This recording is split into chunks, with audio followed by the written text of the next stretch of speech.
안녕하세요. 사연 읽어주는 남녀입니다. 오늘도 와주셔서 감사드리며 오늘의 사연 시작하겠습니다. 안녕하세요. 예로부터 뱁새가 황새 따라가다 가랑이가 찢어진다는 말이 있죠. 사람이 자기에게 주어진 분수에 맞게 자기 그릇에 맞게 살아야 탈이 안 나는 법이라는 뜻이겠죠. 저는 길지 않은 결혼 생활을 겪으며 내 그릇에 넘치는 일을 하다간 얼마나 큰 탈이 나는지 톡톡히 배우게 되었어요. 그럼 지금부터 제가 어떤 결혼 생활을 겪었는지 여러분께 들려드리도록 하겠습니다. 저는 아주 평범하디 평범한 집에서 태어났습니다. 어머님은 가정주부로 성실하게 살림을 돌보셨고, 아버님은 저희 가족을 먹여 살리려고 밤낮 없이 열심히 일을 하셨죠. 아주 찢어지게 가난하지도 그렇다고 돈을 턱턱 쓰고 다닐 만큼 부유하지도 않은 그저 평범하디 평범한 집이었습니다. 하지만 저의 아내는 저와는 정반대의 환경에서 자란 여자였습니다. 가지고 다니는 가방, 입고 다니는 옷은 죄다 명품뿐이었고 버스와 지하철은 쳐다도 안 보고 무조건 자차 아니면 택시만 타고 다녔죠. 학교 다닐 때부터 아내는 부유한 집의 딸이라고 소문이 자자했습니다. 친구들과 밥을 먹을 때면 비싼 패밀리 레스토랑에 가서도 언제나 본인이 계산을 했다고 하더라고요. 저와는 크게 접점도 없었고 아내는 저보다 후배였기에 제가 밥을 얻어 먹을 일도 더더욱 없었습니다. 그래서였을까요? 아내는 언제나 자신에게 관심을 주는 사람들 틈바구니에서 아내에게 관심을 주지 않는 제가 신기했나 봅니다. 처음 아내가 제게 대시를 할 때 저는 여러 차례 밀어냈습니다. 부잣집 공주님 놀이에 가담해주고 싶은 생각도 없었고 콧대 높아 보이는 아가씨의 장단을 맞춰줄 생각도 없었으니까요. 아내 역시 장난처럼 시시한 마음이었지만 곧 저에게 진심이 되었다고 했습니다.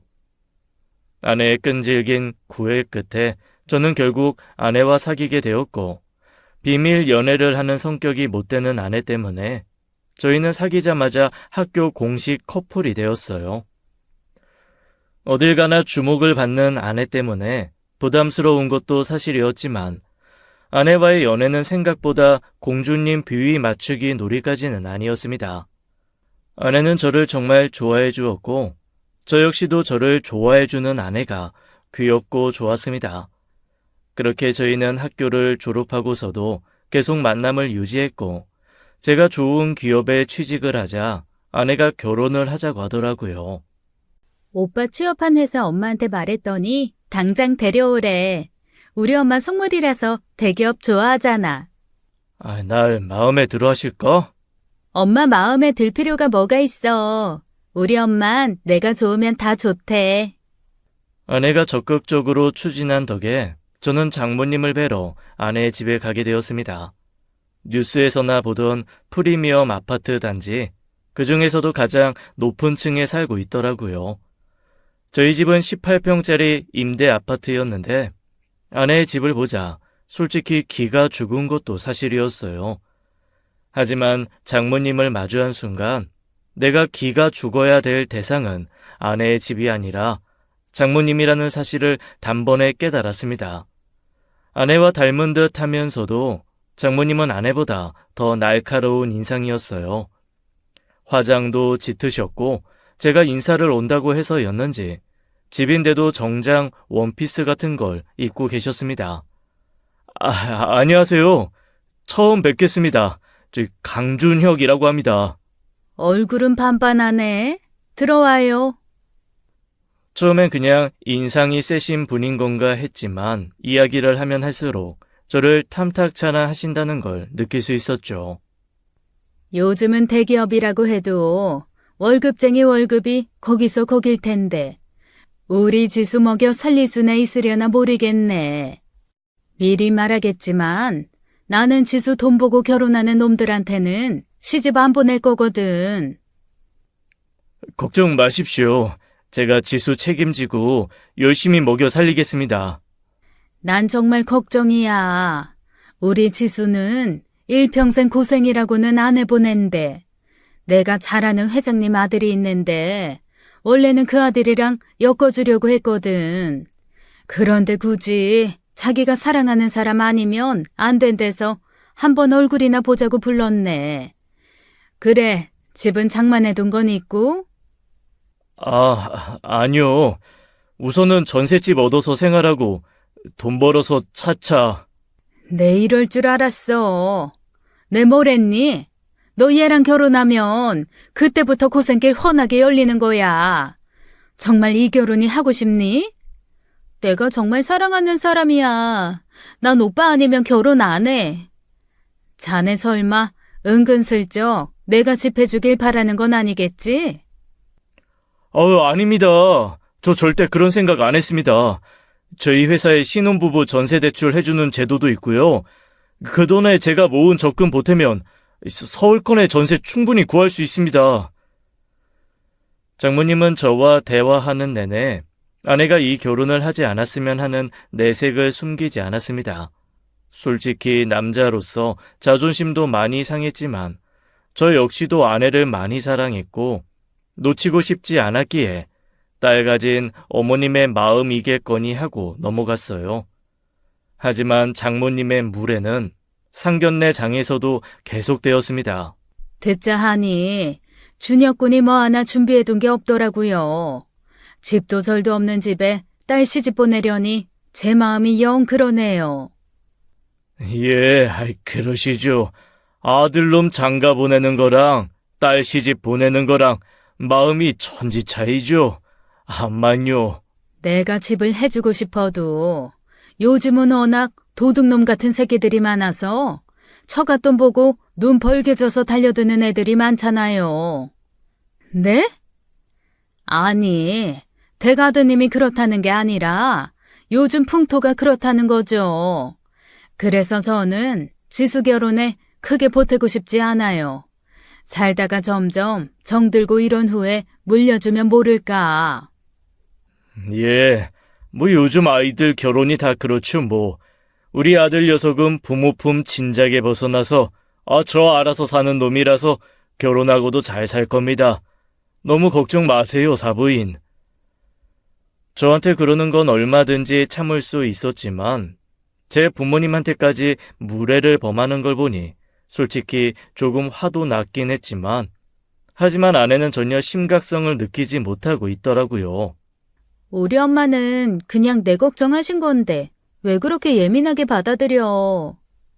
아무리 그래도 우리 부모님 앞에서 도둑놈의 새끼가 뭐야? 내가 언제 니네 집 돈 탐낸 적 있어? 오빠한테 그런 게 아니라 그런 놈들이 많다 하고 스몰 토크 하신 거잖아. 왜? 오빠 진짜 우리 엄마가 집 해주길 바란 거야? 아니, 나 그런 생각 꿈에도 안 했어. 너랑 연애할 때 내가 언제 너 돈 바란 적 있었냐? 없었지. 그래서 오빠가 좋았던 거고. 결혼 준비 과정에서 장모님은 본격적으로 간섭을 하기 시작하셨어요. 브랜드샵에서 신혼부부 패키지로 구매하면 할인이 많이 된다길래 세탁기, 냉장고부터 각종 가전제품을 싹 결제하고 왔더니 장모님은 가전제품 리스트를 보시면서 한숨을 푹 쉬시더라고요. 아휴, 요즘 누가 이런 국산을 써? TV도 60인치가 뭐야. 우리 집은 85인치 쓰는데 이거 뭐 작아서 얼굴이나 보이겠어? 집이 크지 않아서요. 65인치만 돼도 충분합니다, 장모님. 그러니까 그 말을 하고 있는 걸세. 그리고 뭘 이렇게 많이 샀어? 돈도 없으면서 그 코딱지만한 집에 이걸 다 넣겠다고? 아이고, 아이고. 어쩔 수 없지. 그래도 집 귀엽고 좋아. 난 소꿉놀이 하는 것 같고 좋던데. 으이그 이거 사라 봐라. 저 좋다는 꽃노래도 하루 이틀이지. 솔직히 제가 구한 전셋집이요. 저희 회사에서 그렇게 멀지 않은 15평대 신축 빌라입니다. 버스 정류장도 가깝고 지하철도 멀지 않고요.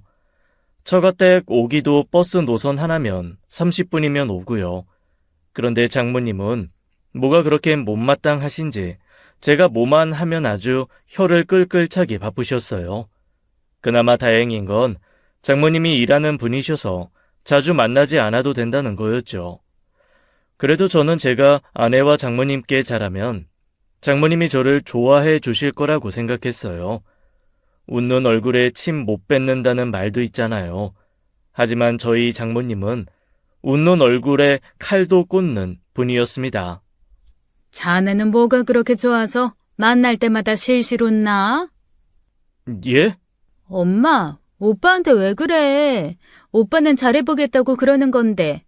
지금도 엄마 술 취해서 우리가 이 밤에 엄마 대리기사 노릇해주러 온 거잖아. 에휴, 얼른 가기나 하세. 피곤하네. 네. 솔직히 저도 퇴근하고 와서 진짜 피곤하고 손가락 하나 까딱하고 싶지 않았는데 이번에 새로 뽑은 차를 대리기사가 기스라도 낼까봐 저를 부르셨다고 하더라고요. 제가 이 차에 기스라도 냈다간 아내와 이혼이라도 시킬 기세셨습니다. 저는 제 차를 몰 때보다 100배는 더 신중하게 차를 몰았죠. 어때? 네? 이런 외제차 몰아보니까 어떠냔 말이야. 자네 타고 다니는 그 똥차랑은 승차감부터가 다르잖아. 이 시트도 내가 가죽으로 특별히 업그레이드 한 거야. 아유, 이 차 받으려고 고생한 거 생각하면. 맞아, 엄마 그때 맘고생 진짜 많이 했지. 차야 뭐 워낙 좋은 거니까요. 자네도 이런 차 하나 뽑아줘? 언제까지 그 똥차 타고 다닐 거야? 우리 지수 멀미도 심한데. 어머님, 그 차 저희 아버지가 저 물려주신 거예요. 아직 10만 킬로는 더 탈 수 있고요. 제가 잘 관리하고 있으니까 걱정 마세요. 제가 타고 다니는 차 그래도 나름 국산 브랜드에서 중형차급은 되는 정도였습니다. 그렇게 무시할 만한 수준도 아니고 무엇보다 저희 아버지가 평생 벌어온 돈으로 사신 차였고 제 취직 선물로 아버지가 물려주신 저에겐 정말 소중한 차였거든요. 그런데 자꾸 똥차 거리니까 솔직히 듣기 거북했습니다. 그래도 장모님은 술에 취하신 상태고 워낙 언사가 거친 분이니까 이를 꽉 깨물고 참았죠. 하여간 자네도 남자라고 불알 두 쪽밖에 없는 놈들이 원래 자존심이 세. 핸들을 잡고 있던 제 손이 부들부들 떨리더라고요. 다행히 마침 장모님 댁에 다 도착을 해서 장모님을 집에 모셔다 드리고 저희는 택시를 기다리고 있었습니다. 그런데 곱씹으면 곱씹을수록 장모님 말에 화가 나더라고요. 집에서 팽팽 놀고 있는 건 아내고 돈을 벌어오는 건 난데 도대체 제가 뭐가 그렇게 가진 게 없단 말입니까? 아까 장모님 말이야. 말이 좀 심하신 거 아니야? 당신은 장모님이 나한테 심한 말 할 때마다 왜 가만히 있어? 어? 엄마가 왜? 계속 내 차한테 똥차라고 하는 것도 그렇고 자꾸 나 가진 거 없다는 식으로 말씀하시잖아. 엄마야, 오빠 차 한 대 뽑아주고 싶어서 그런 건데 오빠가 거절하니까 그렇지. 그러게 왜 거절했어? 그냥 받지. 엄마가 모처럼 오빠한테 뭐 주겠다고 얘기한 건데. 아내는 장모님의 말이 뭐가 문제인지 도통 모르는 것 같았습니다. 자기한테 하는 말이 아니라 이렇게 무감각한 건지, 평생 그런 언사를 듣고 살아서 아무 생각이 없는 건지, 해맑게 웃는 아내한테 따져봤자 뭐 하겠나 싶어서 그날은 그러고 말았죠. 그런데 며칠 뒤 퇴근하고 집에 들어오니 장모님이 저희 집에 계시는 게 아니겠어요? 오빠 왔어? 지금 뭐해? 그런데 그냥 계시는 게 아니라 통장이며 서류며 뭔가 잔뜩 꺼내져 있더라고요. 뭔가 싶어서 봤더니 제 월급 통장과 명세서였습니다. 아니, 이걸 왜 보고 계세요? 내 딸 남편이 얼마를 벌고 사는지 내가 알아야지. 아니 근데 세상에 자네는 지금 나이가 몇인데 제대로 재테크도 하는 게 없어? 요즘 주식은 기본으로 다 한다던데 그런 거 안 해? 코인도 안 하고? 저는 그냥 적금만 그래도 월급은 제 개인 정보인데. 월급이 무슨 개인정보야? 자네 다니는 회사 직원들 연봉 얼만지 검색하면 다 나오는 시대인데. 아니 근데 자네 월급이 이게 뭐야? 요즘 대기업도 별 볼 일 없나 봐. 세상에, 내가 받는 한 달 월세들보다 적네? 이걸로 둘이 어떻게 먹고 살아? 오빠가 적금 많이 한다고 생활비 더 줄였어. 그렇지 않아도. 여기서 줄이면 밥에 간장만 먹고 사는 거야? 세상에, 어쩐지 우리 지수 얼굴이 반쪽이 됐더라. 저는 식탁 위에 펼쳐진 제 통장과 명세서들을 정리했습니다. 장모님, 이건 좀 아닌 것 같습니다. 저희 부모님도 제 월급 명세서 보겠다고 말씀 한 번도 안 하셨어요. 그런데 제 허락도 없이 지수랑 둘이 솔직히 기분이 좀 그렇네요. 자네 이럴 줄은 알았지만 정말 있는 거라곤 자존심밖에 없는 놈이구만. 지금 나한테 월급 까발려진 건 창피하고 남자가 이 정도 벌어오는 건 안 창피한가? 도대체가 뭐가 창피한 거고 뭐가 안 창피한 건지 구분을 못하니까 이것밖에 못 버는 거야. 그리고 돈도 다 자네가 관리한다며? 모름지기 이런 살림은 여자가 맡아서 해야 되는 거야. 내가 관리한다고 해도 절대 안 줘. 지수는 대학 졸업하고 바로 결혼해서 사회생활도 안 해봤어요.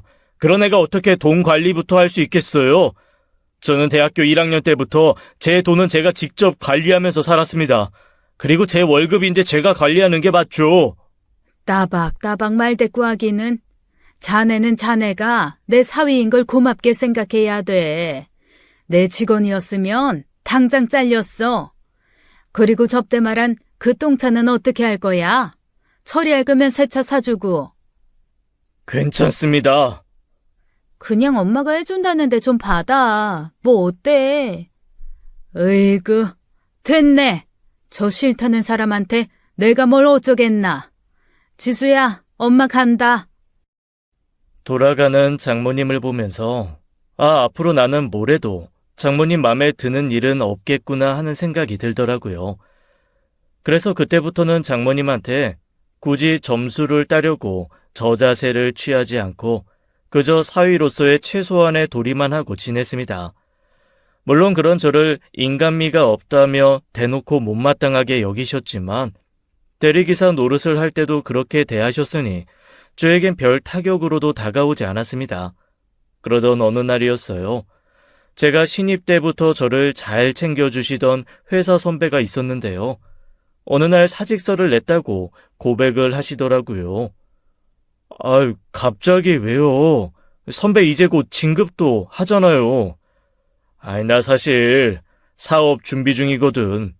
작년부터 준비해서 내년 런칭을 목표로 하고 있는데 자금이 좀 쪼달려가지고.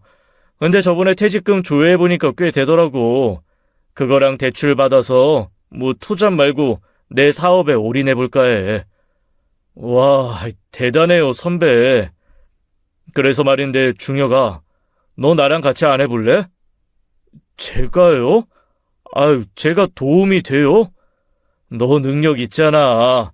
그렇잖아도 나 개발자 한 명 구해야 되는데 너는 다 커버할 수 있잖아.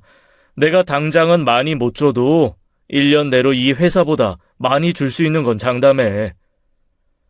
물론 지금 회사에서도 제법 인정받으며 안정적으로 다니고 있긴 했지만 사실 완전히 제가 원하는 직무는 아니었거든요. 그런데 선배를 따라가게 되면 제가 하고 싶은 일을 마음껏 할 수 있겠더라고요. 게다가 이 선배라면 따라가도 저 굶게 할 것 같지는 않다는 믿음도 있었고요.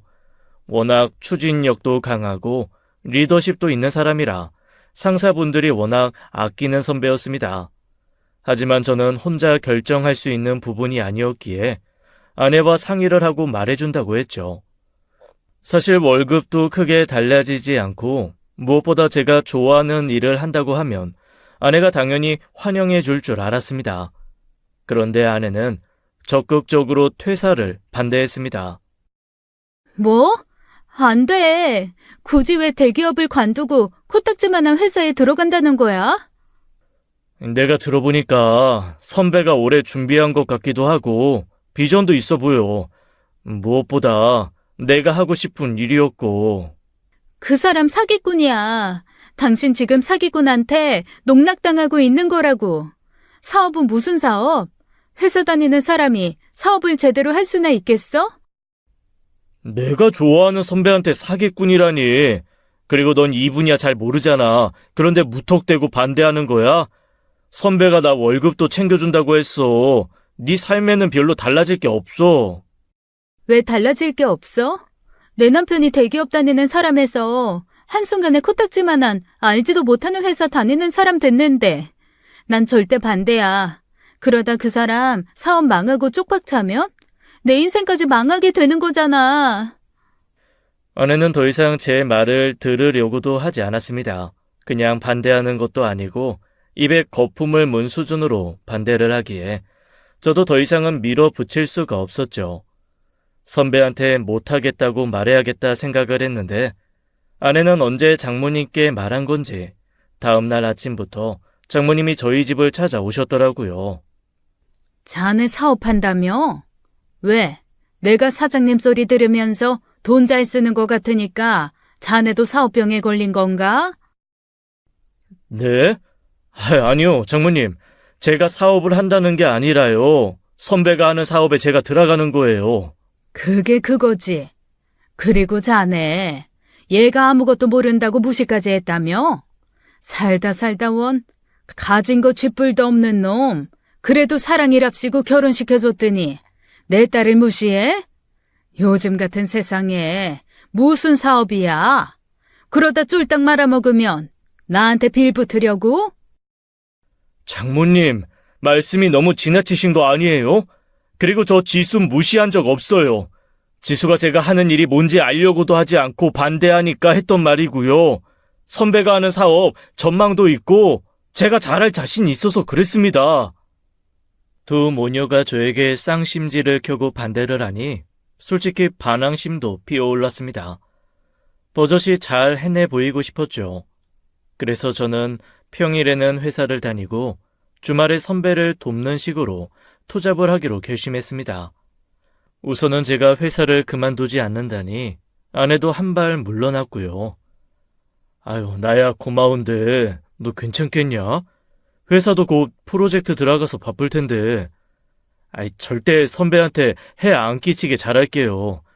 장모님까지 눈에 불을 켜고 반대하는데 솔직히 두 사람 내가 무슨 일 하는지 알지도 못하고 관심도 없으면서 이러니까 짜증나잖아요. 그러게. 아유, 네 장모님 보통 아니어 보이던데. 나 너 결혼식 때 보고 깜짝 놀랐잖아. 요즘 딸 결혼식에 누가 그렇게 화장을 진하게 하냐? 뭐 여자가 사업하면서 힘든 일이 많으니까 드세졌겠지 하고 넘어가요. 하긴 그 나이에 그렇게 사업 벌이면서 하기 쉽지 않겠지. 뭐 아무튼 준혁아 고맙다. 나 진짜 열심히 할게. 저도 선배한테 누 안 끼치고 열심히 할게요. 저는 그렇게 평일에는 회사 일에 매진하고 주말에는 선배 일을 서포트하는 투잡 일상을 보내게 되었습니다. 게다가 회사 일도 바빠져서 평일에는 야근도 잦아졌죠. 솔직히 힘들지 않다면 거짓말이겠지만 제가 하고 싶은 일을 마음껏 하니 힘든 줄도 모르고 살았습니다. 아내는 처음엔 회사를 그만두지 않는다는 것에 만족하는 것 같았지만 제가 평일이고 주말이고 일에 치여 사니 점점 불만이 터져 나왔습니다. 또 일이야? 도대체 언제까지 이렇게 살 거야? 당신 그거 일 중독이야. 이러려고 결혼했어? 우리 데이트 같은 데이트한 지가 언젠 줄이나 알아? 이게 무슨 결혼이야. 내가 혼자 사는 것도 아니고 남편도 있는데 왜 주말마다 혼자 있어야 하냐고. 그래도 회사 프로젝트 끝나면 휴가 좀 받을 수 있으니까 그때 우리 어디 잠깐이라도 놀러 가자. 이게 다 그 선배 때문이잖아. 야, 솔직히 말은 바로 하자.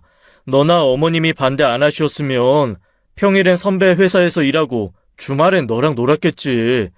그리고 내가 투잡하면서 우리 살림 나아진 것도 사실이잖아. 아니, 내가 미안하다고 지난주에 가방도 사줬고. 아내는 반박할 말이 없었는지 입을 대빨 내밀고는 안방으로 들어가 문을 쾅 닫더라고요. 솔직히 저런 때를 쓰는 것도 하루 이틀이지. 다 큰 어른이 지 맘에 안 들면 툭하면 싸우고 툭하면 울고, 아내는 결혼 후에도 애 같은 모습에서 크게 변하는 게 없었습니다. 아내의 투정을 다 받아주기가 싫어서 일부러 더 나가서 일하는 것도 사실이었어요. 그렇게 제 몸을 갈아서 1년 정도 주 7일 일을 하며 지내다 보니 통장에 쌓이는 돈도 돈이었고, 무엇보다 선배의 사업이 본격적으로 상승 가도를 달리고 있었습니다. 사업을 런칭하자마자 매출도 유의미하게 올랐고요. 이 정도면 회사를 그만두고 선배 사업에 올인해도 괜찮겠다 싶었죠. 저는 이번에는 미리 상의하지 않고 선사직서 제출 후 아내에게 통보를 했죠.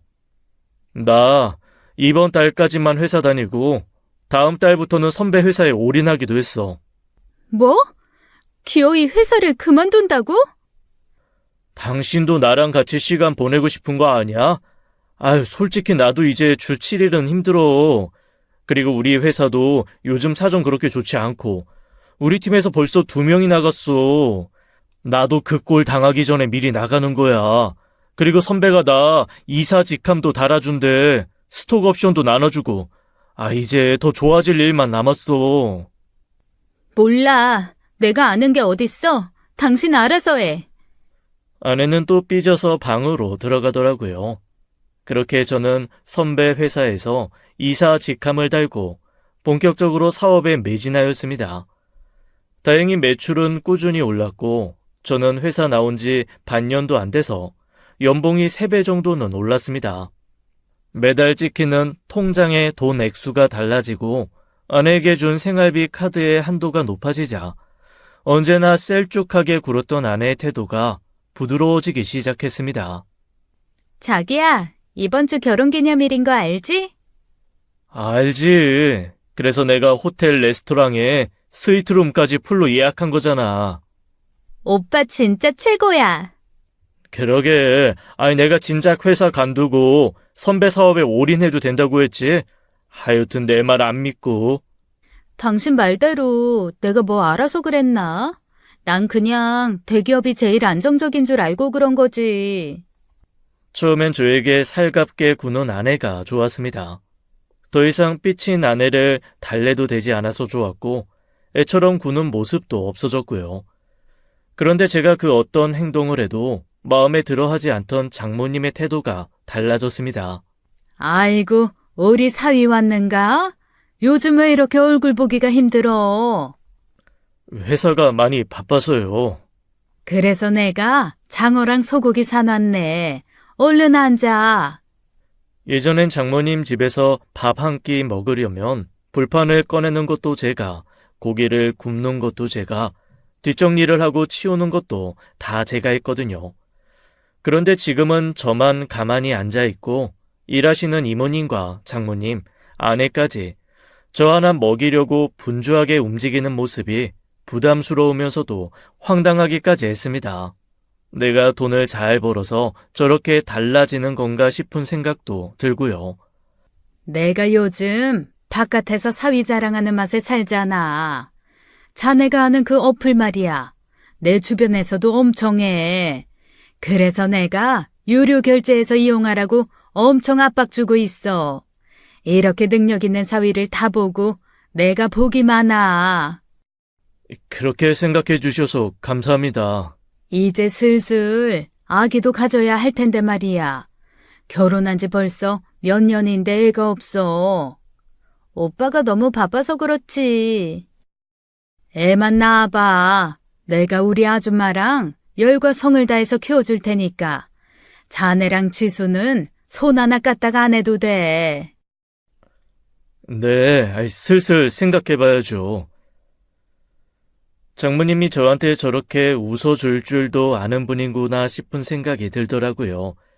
솔직히 저도 사람인지라 이제라도 예쁨을 받아서 다행이다 싶은 생각보다는 그동안 나한테 모질게 군 이유가 고작 돈이라는 것에 기분이 상했습니다. 게다가 아내는 저의 이런 마음도 모르고 제가 부모님께 선물을 사드릴 때면 은근히 장모님에게도 사주기를 원하는 것 같았어요. 우리 엄마도 홍삼 좋아하는데 살 때 같이 사지. 장모님은 선물 많이 받으시잖아. 뭐 저번에도 집에 가니까 홍삼이 종류별로 쌓여 있던데. 남들한테 받는 거랑 사위한테 받는 게 같아? 다르지. 알겠어. 다음에는 같이 살게. 아내의 성화에 못 이겨 백화점에서 소고기 세트를 사들고 장모님 집에 방문한 어느 주말이었어요. 여느 때처럼 잘 대접받고 거실에서 과일을 깎아 먹고 있었죠. 화장실에 다녀오던 저는 협탁 위에 올려진 서류들이 문득 눈에 들어왔습니다. 서류들은 위협적인 빨간 글씨로 압류 경고장, 신용불량 통보서, 대출 독촉장 이런 말들이 한가득 쓰여 있었어요. 장모님과 아내는 드라마에 정신이 팔려 있었을 때라 얼른 서류들을 살펴봤죠. 경고장과 독촉장들은 모두 장모님의 명의였습니다. 저는 슬쩍 담배를 피러 나가는 척 한 번도 들어가 보지 않았지만 언제나 문이 닫혀있던 현관 옆 작은 방문을 열어봤어요. 그랬더니 세상에 그 안에는 빨간 딱지 붙은 물건들이 발 디딜 틈 없이 쌓여 있더라고요. 장모님께 뭔가 일이 벌어지고 있다고 생각한 저는 이러면 안 되는 걸 알았지만 장모님 댁에 등기부 등본을 떼봤습니다. 역시나 명의가 다른 사람의 것이더라고요. 이 집이 당연히 자가인 줄 알았는데 이 넓은 집을 월세라도 내고 살고 있는 건가 싶었죠. 하지만 사업하는 사람이라면 집을 사지 않고 전세나 월세를 많이 쓰고 있기에 이걸로는 장모님의 재정 상태 파악이 어려웠습니다. 어떻게 알아봐야 하나 고민하고 있는데 선배가 마침 저를 부르더라고요. 중혁아, 이거 너네 장모님 가게 아니야? 너 저번에 이 카페 원두 나한테 준 적 있잖아. 맞아요. 장모님이 운영하는 카페인데 여기 왜요? 야, 여기 경매로 나왔다. 나 사무실 큰 데로 옮기려고 알아보는 중인데 어디서 많이 본 간판이어서. 경매요? 보아하니 경매로 넘어간 게 한둘이 아닌 것 같은데. 선배의 말을 듣고 저는 제가 알고 있는 장모님 가게나 건물들을 알아보기 시작했습니다. 그런데 이미 소유권이 넘어가거나 경매 중인 게 대부분이었어요. 갑자기 사업이 어려워지신 건가 싶었죠. 물론 딸 앞에서 티 안 내고 싶은 마음은 알겠지만 당장 지난주에도 장모님은 저희 아내와 함께 백화점에 가서 이런저런 사치품들을 산 것을 알고 있었거든요. 장모님 집에서 본 독촉장이나 압류 딱지도 생각이 났죠. 설마 상황이 그렇게 어려워졌는데 백화점 가서 돈을 흥청망청 쓰겠어 싶은 마음도 있었고요. 그런데 며칠 후 장모님이 저에게 따로 전화가 왔습니다. 언제나 아내를 통해 연락을 했기 때문에 저는 놀랄 수밖에 없었죠. 저를 만나겠다는 말에 회사라서 시간이 안 된다고 하니 장모님은 친히 저희 회사 앞까지 오셨습니다. 바쁜 사람을 이리 불러내서 미안하네. 아니요, 괜찮아요. 멀리까지 오시느라 고생하셨네요. 고생은 무슨, 일하는 사람이 고생이지. 그런데 무슨 일로? 저기 사위, 아니, 준혁아, 내가 부탁이 있어서 내가 며칠을 생각해보고 망설여봐도 지금 나한테 이 부탁 들어줄 사람 준혁이밖에 없어서. 무슨 일이신데요? 자네 혹시 돈 좀 가진 거 있나? 듣자하니 이 회사 주식도 좀 가지고 있다며. 순간 저는 제 귀를 의심할 수밖에 없었어요. 제 앞에서 늘 콧대 높게 굴던 양반이 저에게 돈을 꾸려 하다니요. 솔직히 말하면 속으로 쾌감마저 느껴지더군요. 드디어 기회가 왔구나 싶은 마음도 들었고요. 제가 그동안 장모님께 좀 무시를 당하며 살아왔어야 말이죠. 저는 태연하게 말했습니다. 얼마 정도 필요하신데요? 한 2억 정도면 내가 금방 갚을 수 있어. 나 청담에 상가 있는 거 알지? 카페 끼고 하는 거. 그거 곧 팔릴 거라서 그것만 팔리면 한 달 안에 갚을 수 있어. 저는 기껏해야 몇백, 몇천일 줄 알았는데 2억이라는 소리에 저도 모르게 입이 벌어졌습니다. 제가 놀라자 장모님은 돈을 안 빌려줄까봐 허둥지둥 변명을 늘어놓더라고요. 사실 요즘 경기가 얼마나 어려워졌어. 나도 이래저래 사업하던 사람인데 이렇게까지 경기가 어려운 건 처음이어서. 그래서 요즘 사업들 다 접고 있는데 그 과정에서 현금이 좀 필요해. 근데 나야 뭐 워낙 가지고 있는 부동산도 많으니까 자네한테 피해 줄 일은 절대 없네. 저도 그 큰 돈은 좀 시간이 걸릴 것 같은데요. 얼마나 걸릴까? 그래도 한 일주일 말미를 주셔야 할 것 같아요. 기다리고 말고. 그럼, 아유, 정말 내가 복이 많아. 어디서 이런 복덩이 같은 사위가 굴러와서는 정말 고마워. 아니에요. 그리고 지수한테는 비밀로 해줘. 알잖아. 걔가 뭐 아무것도 모르는 앤데 내가 자네한테 돈 꾼 줄 알면 나한테 큰일 생긴 줄 알고 호들갑 떨고 걱정할 텐데 말이야. 예, 그럼요. 말 안 할게요. 장모님은 몇 번이고 저에게 고맙다는 인사를 하고 떠났습니다.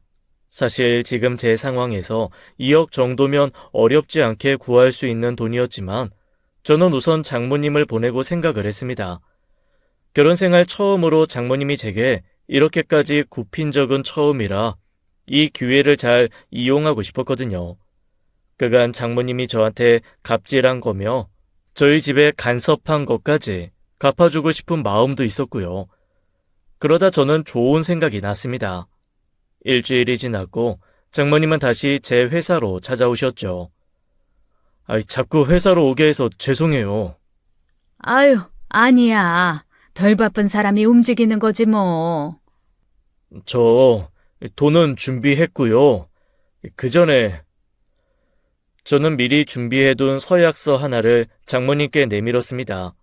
그 서약서는 이 돈을 받는 대신 우리 부부 일에 일절 간섭하지 않고 저와 제 부모님께 무례한 언행을 하지 않고 저희 집을 방문할 때는 반드시 사전 허락을 받아야 하고 경제적인 부분에 있어서 비난이나 간섭을 하지 않겠다는 내용의 서약서였습니다. 서약서를 받자마자 방금까지만 해도 비굴한 표정으로 웃고 있던 장모님의 표정이 일그러졌어요. 자네, 지금 이게 뭔가? 아니, 내가 내 딸 집 가는데도 허락을 맡으라고? 자네 진짜 사람 그렇게 안 봤는데 무서운 사람이네. 솔직하게 말할게요. 저 그동안 장모님이 좀 무시하고 저희 부모님 막대하는 거 지수 하나 보고 다 참았어요.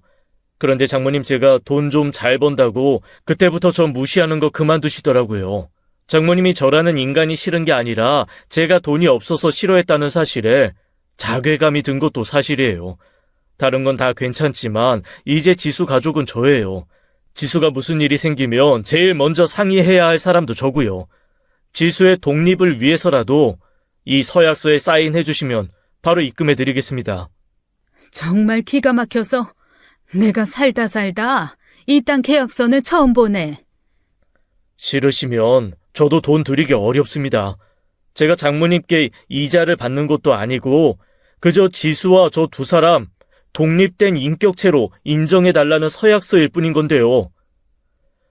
시뻘개진 장모님의 얼굴은 한눈에 봐도 자존심이 팍 상해 보였지만 돈이 급하긴 급하셨나 봅니다. 장모님은 마지못해 서약서에 사인을 하셨고 저는 그 자리에서 2억을 송금했습니다. 그리고 저번에 집에 갔을 때 독촉장이랑 압류 경고장 널브러져 있던데 진짜로 지수 모르게 하고 싶으시면 그것도 좀 잘 숨기세요. 그래, 알겠네. 돈 고마워. 금방 갚을 거니까 조금만 기다려주게나. 근데요, 장모님. 왜 그러나? 지금 살고 계신 집 월세예요? 자네가 그걸 어떻게? 집에 빨간 딱지가 그렇게 붙어 있고 대출금도 못 갚으시는데 그 집 월세 한 달에 500도 넘잖아요. 그 정도면 그냥 이사를 가시고 지출을 줄이세요. 그리고 지난주에 지수랑 백화점도 가셨으면서 그 돈은 다 어디서 나신 거예요? 지수 모르게 하는 것도 중요하지만 지금은 빚 갚는 게 우선 아닌가요? 자네가 나한테 돈을 꿔줬다고 해서 내 개인 사생활까지 침해할 권리는 없지 않나? 내가 알아서 하겠네.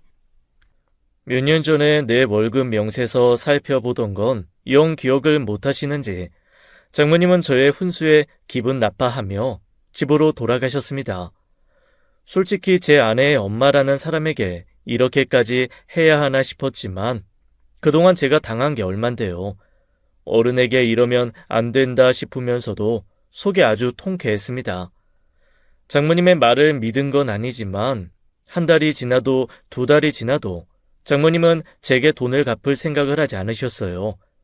오히려 저에게 급하게 이자나 월세를 내야 한다며 몇백씩 더 꿔가셨죠. 처음 서약서를 받고 기분 나빠하던 모습은 어디로 갔는지 이젠 저에게 아주 당당하게 비굴한 모습으로 돈 얘기를 쉽게 하셨습니다. 강서방 덕에 요즘 내가 목숨 부지하고 살아. 다른 건 괜찮으니까 저번에 2억만 갚아주세요. 저도 그거 써야 해서. 건물이 생각보다 처분이 늦게 되네. 조금만 기다려줘. 그리고 다른 돈을 왜 안 받아? 내가 이자까지 톡톡해져서 다 갚을 거야. 걱정하지 마. 사실 그 2억도 저는 어느 정도는 포기하고 있었습니다. 장모님의 자금 사정은 날마다 나빠졌고 나아질 기미가 보이지 않았으니까요. 그러던 어느 날이었어요. 모처럼 일찍 퇴근을 해서 집에 들어갔는데 제가 들어오는 소리를 못 들었는지 거실에서 장모님과 아내가 이야기 중이더라고요. 내가 정말 서러워서 지수 너도 알잖니. 사업이라는 게 워낙 변수도 많고 갑자기 현금 나갈 일도 생길 수도 있고 다른 사람한테 부탁할 수도 있었지만 그래도 요즘 네 남편이 돈 잘 버니까 이럴 때 생색 한번 크게 내라고 일부러 사위한테 가서 돈 꿨더니 나를 아주 개그지 취급하면서 이런 서약서를 썼지 뭐니. 아휴. 아니, 어떻게 오빠가 이럴 수가 있어? 그동안 엄마한테 받은 걸 생각해야지. 나 못 참아. 오빠 오면 내가 따져줄게. 울지 마, 엄마. 따져서 뭐해. 나 때문에 니들 부부싸움만 나지. 나는 괜찮다, 지수야. 듣자 하니 황당했습니다. 완전 사실과 다른 이야기로 아내를 현혹시키고 있었어요. 제가 등장하자 장모님은 흠칫 놀라고 아내는 더 흥분해서 저에게 서약서를 펄럭거렸습니다. 당신 잘 왔네. 대체 이게 뭐야? 어떻게 엄마한테 이따위 계약서를 쓰게 해? 엄마가 언제 우리한테 간섭했어?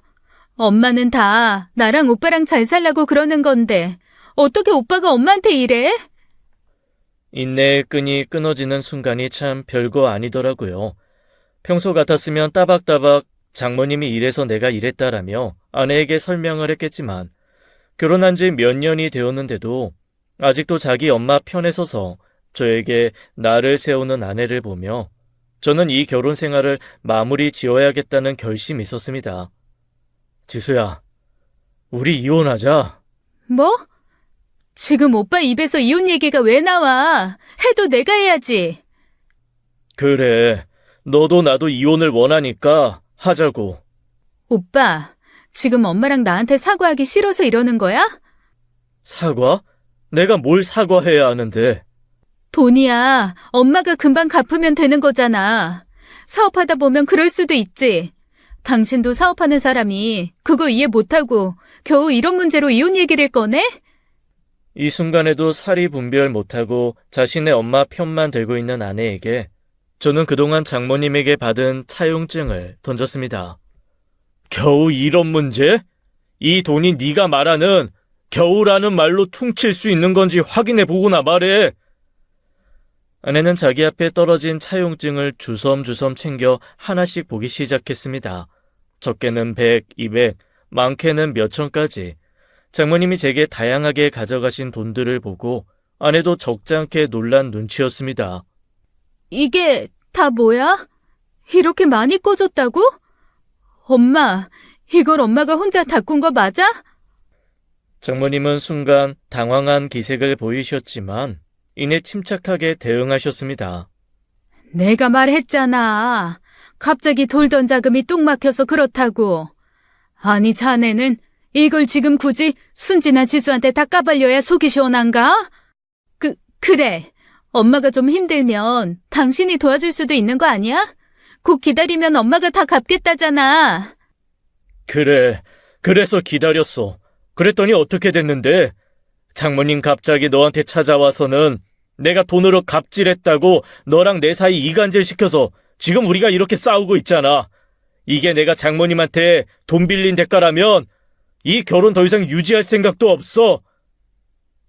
저는 더 이상 두 모녀의 변명을 듣지 않고 집을 나와버렸습니다. 제 명의의 집이므로 마음 같아선 두 사람을 내쫓고 싶었지만 당장은 조용한 곳에서 쉬고 싶은 마음뿐이었으니까요. 그렇게 저는 며칠 호텔에서 지내면서 이혼 전문 변호사를 찾아 상담을 했습니다. 그리고 아내에게 이혼 소장을 보냈죠. 그랬더니 장모님에게 바로 전화가 오더라고요. 자네 정말 1억인가? 그날은 내가 뭐에 씌어서 아니 내가 기분이 좀 안 좋아서 말이 막 나와가지고 그랬지만 내가 지수한테 다시 잘 설명했어. 자네는 잘못 없고 다 내 잘못이라고 말이야. 장모님 잘못이죠. 그래, 다 내 잘못이니까 제발 한 번만 더 기회를 줘. 응? 돈은 내가 무슨 일이 있어도 한 달, 아니 2달 안에 싹 다 갚을게. 자네가 이렇게 지수를 버리면 우리 지수는 어떻게 살아? 나는 어떻게 살고? 이혼 소송 과정에서 장모님이 제 돈 계속 안 갚으면 지수는 점점 더 불리해질 거예요. 그러니까 빠른 시일 내에 다 갚으세요. 이혼 소장을 보내고 저는 간단히 짐을 챙기기 위해 며칠 만에 집에 들어갔습니다. 그런데 아내가 저를 보자마자 달려들어서는 저를 마구잡이로 때리기 시작했어요. 다 너 때문이야. 다 너 때문이라고. 이제 어떡할 거야? 우리 엄마 연락도 안 되고 집에도 사무실에도 어디에도 없어. 너 때문에 우리 엄마 사라졌다고. 이제 어떡할 거야? 장모님이 사라졌다니 그게 무슨 말이야? 집은 월세 못 내서 보증금 다 깎여서 계약도 종료됐고 집에 있던 짐들은 모조리 압류돼서 뺏기고 엄마만 증발한 것처럼 사라졌다고. 전화도 안 받고 엄마 친구들도 엄마가 어디 있는지 모른대. 다 당신 때문이야. 당신 때문에 우리 엄마가... 내 탓? 니네 엄마가 잠수 탄 게 왜 내 탓이야? 빚쟁이들 피해서 도망갔나 보지. 엄마가 그렇게까지 빚이 많은 줄 몰랐어. 나만 바보같이 아무것도 몰랐어. 당신한테 그렇게 큰 돈을 꾸고 있었던 것도, 엄마 사업이 어려워졌던 것도, 그것도 모르고 난 맨날 엄마한테 투정만 부리고. 넌 이 순간에도 네 엄마 걱정을 하니? 이혼하고 혼자 살 네 걱정이나 해. 아내에게 모진 말을 내뱉긴 했지만 그래도 같이 산 정이 있었으니 아내가 안타까운 것도 사실이었습니다. 아나무인 아무것도 모르는 공주님처럼 자란 것도 장모님이 그렇게 키운 탓이니까요. 그래서 말은 그렇게 해도 장모님이 제게 꿨던 돈은 안 받고 그저 깨끗하게 합의 이혼으로 끝낼 생각이었습니다. 엄마, 괜찮아? 어디야? 왜 이렇게 연락이 안 됐어? 나 지금 이혼 소송하러 왔어. 준혁 씨가 엄마 돈 안 받겠대. 당연하지. 엄마 어디 있는지 절대 말 안 했어. 엄마, 밥은 잘 먹고 있어? 계속 거기 있을 거야? 나도 이번 소송 끝나고 나면 엄마 따라 부산 내려갈게. 저와 이혼 소송 진행 중에 아내가 갑자기 화들짝 놀라며 전화를 받으러 가더라고요.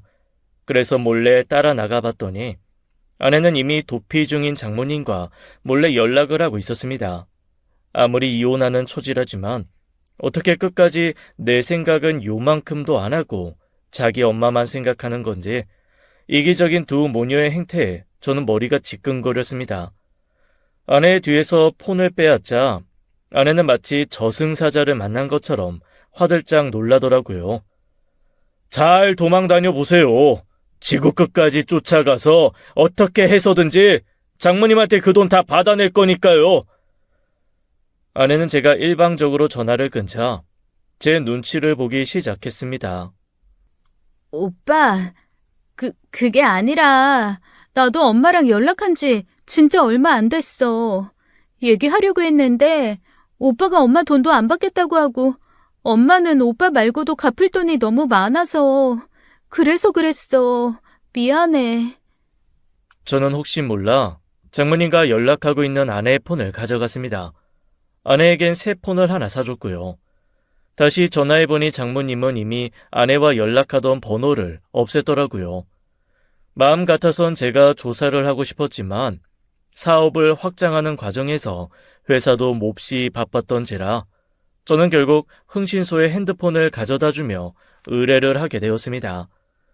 돈이 좋긴 좋더라고요.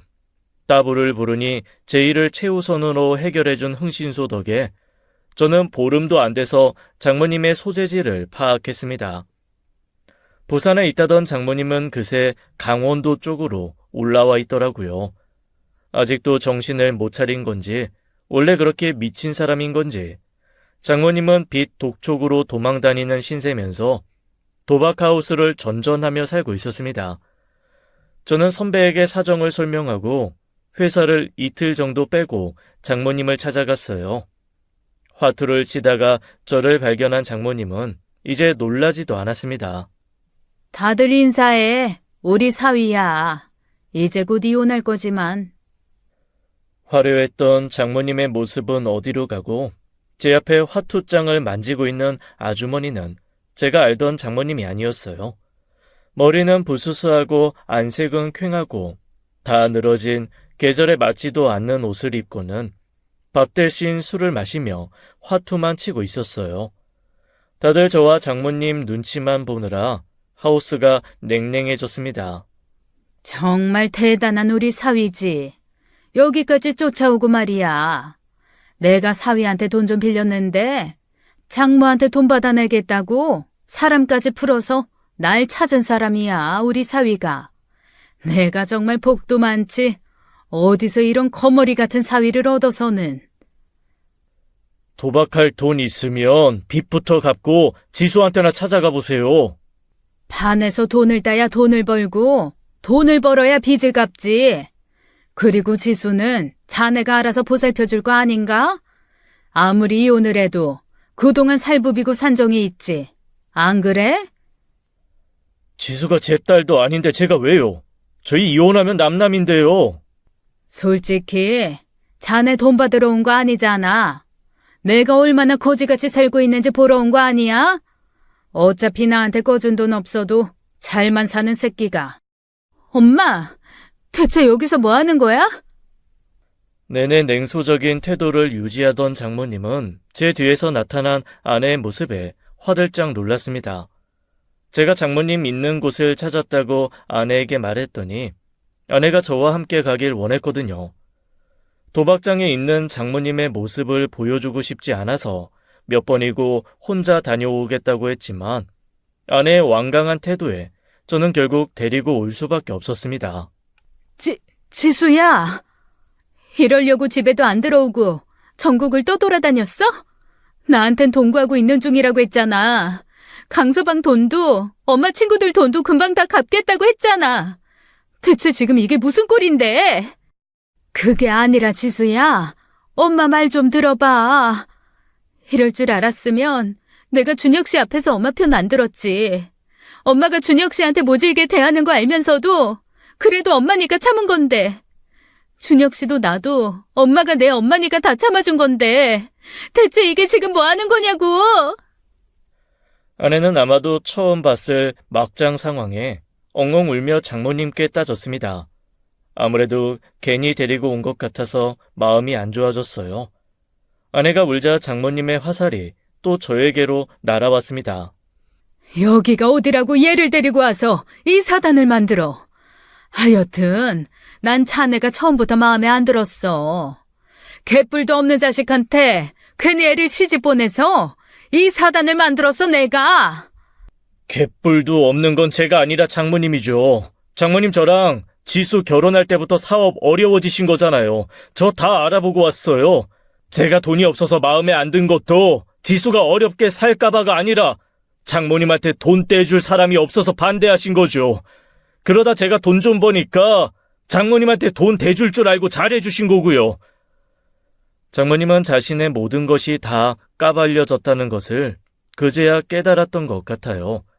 갑자기 저에게 무릎을 꿇고 애원하시더라고요. 제발 한 번만 봐줘, 응? 자네도 알잖아. 내가 이러고 싶어서 이랬겠나? 사업이라는 게 한 번 무너지니까 내가 손 쓸 틈이 없이 와장창 무너져 버리는 걸 어떡해. 내가 가지고 있는 상가고 빌딩이고 경매로 다 넘어가고 내 손에 캣불 들어오는 것도 없고. 게다가 자네랑 지수 이혼했으니 이제 지수는 어떻게 살고. 제발 지수를 봐서라도 우리 모녀 한 번만 살려주게나, 응? 울고 있는 아내와 폐인이 된 장모님이 안타깝긴 했지만 저에게 더 이상 이 모녀에게 베풀 관용이 남아있지 않았습니다. 저는 변호사를 통해 장모님에게 남은 은닉 재산을 찾아냈고 제 몫의 빚을 겨우 받아냈습니다. 자신의 엄마가 어떤 사람인지 모두 알게 된 아내는 혼자 남은 것을 두려워하며 더 이혼하기를 망설였습니다. 오빠, 다시 한 번만 생각해봐주면 안 돼? 내가 이제 정말 잘할게. 이제 엄마 편 안 들고 무조건 오빠 편만 들게. 엄마는 저렇게 평생 도망자 신세로 다니고 나는 아무것도 못하는데 오빠까지 나 버리면 어떻게 살아? 네 나이가 몇인데 어떻게든 살아야지. 네가 좀 힘들다면 방 얻을 보증금 정도는 꺼줄 수 있어. 왜 그렇게 차갑게 얘기해? 결국 오빠가 원하는 대로 다 됐잖아. 엄마는 오빠 앞에서 무릎까지 꿇고 오빠는 엄마 남은 돈 다 털어서 빚도 다 받아갔잖아. 그럼 나 하나 정도는 오빠가 그냥 눈 감고 책임져 줄 수 있는 거 아니야? 나 장모님한테 거지 취급받고 머슴 취급받을 때 네가 뭐라 그랬어? 내가 비참해야 할 때 너는 내 편 한 번이라도 들어줬니? 네가 그때 단 한 번이라도 니네 엄마 편이 아니라 내 편 들어줬다면 나 장모님이 지금보다 더하게 굴었어도 너랑 이혼 안 했을 거야. 너는 너네 엄마 때문에 이혼하는 게 아니야. 우리가 이혼하는 이유는 너 때문이야, 지수야. 저는 울고 있는 아내를 두고 차갑게 뒤돌아서야 했습니다. 저와 아내가 결혼을 준비하던 때부터 장모님의 사업은 서서히 기울기 시작했다고 합니다. 그때라도 사업체를 정리하고 집도 작은 걸로 옮기면서 빚을 정리했더라면 장모님의 빚이 이렇게 눈덩이처럼 불어나는 일도 없었겠더라고요. 하지만 이미 허영심에 잔뜩 물든 장모님은 딸과 누리는 사치스러운 생활에 익숙해졌고 점점 커져가는 빚을 외면하면서 빚에 빚을 만들어가며 사치스러운 생활을 이어왔던 겁니다.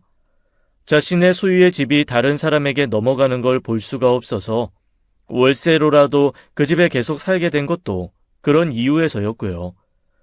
아내는 한결같이 사치스러운 자신의 엄마 덕분에 엄마가 얼마나 망가져 가는지도 모르고 살았고요. 그야말로 뱁새가 황새에 따라가려다가 가랑이가 찢어진 경우라고 할 수 있겠죠. 그때 장모님이 제게 돈이 없다고 구박하는 대신 상황이 이런데 어떻게 해결하면 좋겠냐고 자문을 구했더라면 제가 이렇게 이혼하는 일이 없었을까 하는 생각이 들었습니다. 저는 이혼하고 회사 근처에 작은 아파트를 얻어 혼자 살고 있습니다. 당분간은 연애나 결혼 같은 건 지긋지긋해서 생각도 안 나겠더라고요. 그저 일에만 몰두하며 살고 있습니다. 건너서 듣기로는 장모님은 여전히 수많은 빚을 해결하지 못하고 여기저기 쫓기며 살고 있고 아내는 제게 보증금을 빌려가서는 어디 지방에 가서 취직을 했단 얘기를 들었습니다. 그리고 아내는 제게 빌린 보증금을 매달 10만 원, 20만 원 돈으로 갚고 있고요. 이 채무 관계가 끝나면 저와 아내는 정말로 끝이 나겠죠. 제 결혼 생활이 이렇게 허무하게 끝난다고 생각하니 씁쓸하기만 했습니다. 저의 길고도 짧은 이혼 이야기 들어주신 여러분 모두 감사했습니다. 지금까지 사연 읽어주는 남녀였습니다. 끝까지 함께 해주신 여러분 감사드리며 저희는 다음 사연으로 돌아올게요. 감사합니다.